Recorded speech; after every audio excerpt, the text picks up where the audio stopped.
If you've been vibe coding and everything you make comes out looking like generic AI slop, it's not the tool, it's how you're talking to it. The thing is, as a designer, you already have the skills to get way better output. You're just not applying them yet. After a lot of trial and error, I figured out what actually separates clean vibe coded output from AI slop, because two designers can use the exact same AI tool and get completely different results. The difference is the approach. And in this video, I'm gonna share some tips that work no matter what AI tool you're using, whether it's Cursor, Lovable, Figma Make, Claude Code, whatever. Okay, the number one reason designers get AI slop, they skip the step they'd never skip in their actual design process. Think about it. When you open Figma, you've got references pulled up, maybe a rough wireframe, at least some mental picture of where you're headed, right? But then you open an AI tool and just type something like build me a portfolio website and expect magic. That's like getting zero direction from a PM or a client and somehow expecting the final design to be exactly what they had in mind. It never works that way, and AI is honestly the same. It doesn't know your taste. It doesn't know what clean means to you. Clean to you and clean to AI could be completely different things. Before you prompt anything, have a clear picture of what you want and show it to your AI tool. Because if you can't see it in your head, AI definitely can't either. And the more visual context you give it, the closer it gets to what's actually in your head. So you can sketch it out. Even a rough wireframe on paper works. Pull up a site you like, study the layout, then feed that into the AI tool, drop in screenshots of layouts you like, paste in raw HTML from a component you want to match, attach images of hero sections, color palettes, whatever. Most AI tools accept all of these, so use them. Okay, so you've given the AIs some clear direction, but here's the reality. AI is not gonna nail it on the first try. Despite what some people make it look like online, it rarely one-shots a design perfectly. You're gonna need to iterate, and this is where most people really go wrong. The feedback loop. Saying something like make it look better to AI is like getting vague feedback from a client that just says make it pop. The changes are going to be random, and now you're wasting time going back and forth with AI when you could have just been a little more precise from the jump. So being specific with your feedback is the best way to get AI output closer to your vision. Instead of fix the spacing, say reduce the left and right padding in the hero section by 32 pixels. Instead of make the font bigger, say increase the heading to 48 pixels semi-bold. Think about it the same way you'd give feedback in a design review. You wouldn't just say this needs work or make it look better. You'd call out exactly what needs to change and where. It's the same energy here when you're working inside these AI tools. Pixel values, color codes, exact component names, they matter, because the more specific you are, the fewer rounds of back and forth you have with these AI tools. Okay, so giving clear direction and being specific with your feedback, honestly, those two things alone will get you way better output from AI.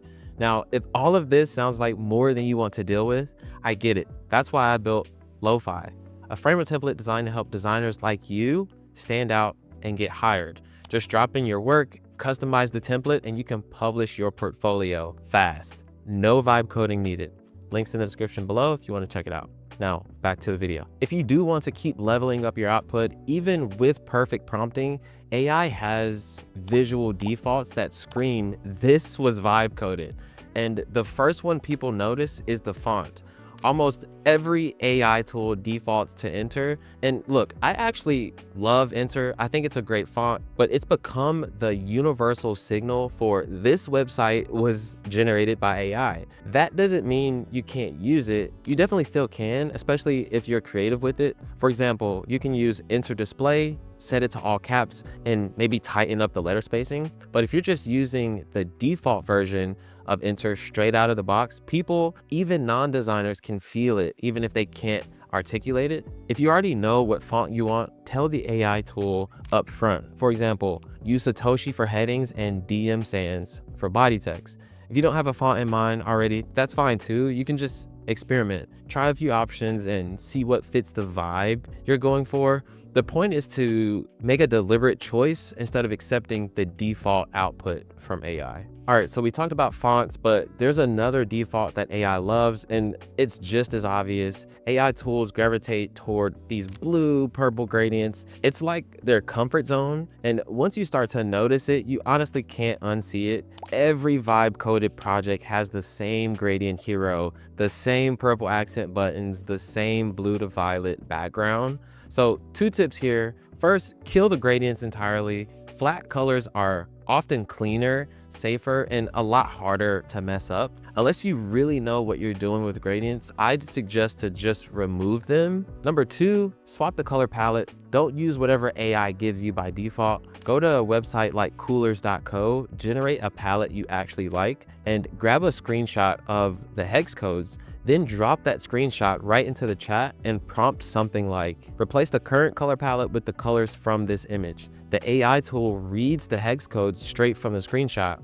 One prompt fixes the whole thing. And if you want to take it a step further, you can tell it exactly how to use each color with a prompt like, replace the current color palette with the colors from the image. Use the lightest color as the background and the darkest for text, and the mid-tones for accents and buttons. Same idea, just more guidance. You can fix the fonts, fix the colors, and the design can still have that AI look. That's because there's a whole layer of smaller things working against you. The first one is AI normally scatters emojis across the UI and uses generic spacing that feels just slightly off. Individually, these aren't deal breakers, but stacked together, it's a dead giveaway. A couple tips here. First, remove the emojis. They rarely add anything to the design, and they're one of the clearest signals that something was AI generated. Replace them with actual icons or just cut them entirely.